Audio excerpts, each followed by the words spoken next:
ਅਗਰ ਤੁਸੀਂ ਇਹ ਲੱਸੀ ਨਹੀਂ ਪੀਤੀ ਨਾ ਦੋਸਤੋ ਤੇ ਤੁਸੀਂ ਜਿੰਨੀਆਂ ਮਰਜ਼ੀ ਲੱਸੀਆਂ ਪੀਤੀਆਂ ਹੋਣ ਨਾ ਤੁਸੀਂ ਕੁਝ नहीं पीता। लौरियो कदे आओ मुल्तान तानू भी लस्सी पिलाइए। तुझे बड़ी लस्सियाँ पीती हैं जी। मलाई देखो जी इसके ऊपर कैसी है जी, दूध ऐड किया जा रहा है। मलाई चेक करें दूध में कैसे इसके अंदर डाल रहे हैं। वाह वाह वाह दोस्तों ये चेक करें।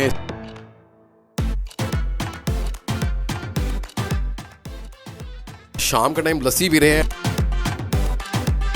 आपकी सेहत का राज़ ये लस्सी है? ये बिल्कुल लस्सी है जी। इस तरह की लस्सी पूरे मुल्तान में नहीं है, पूरे पाकिस्तान में इस जैसी लस्सी नहीं है। ये मक्खन है जी। हाय हाय हाय मक्खन के बेड़े, वाह जी वाह। सेहत बता रही होगी आपको। वाह वाह दोस्तों ये देखें, ये होता है स्टाइल लस्सी पीने का। हाँ हाँ हाँ हाँ। एक और सिर्फ दोस्तों ये देखें, ये है भाई का स्टाइल लस्सी पीने का। वाह वाह वाह। और स्पेशल किस्म की लस्सी बनाते हैं, शाही लस्सी बनाते हैं दोस्तों।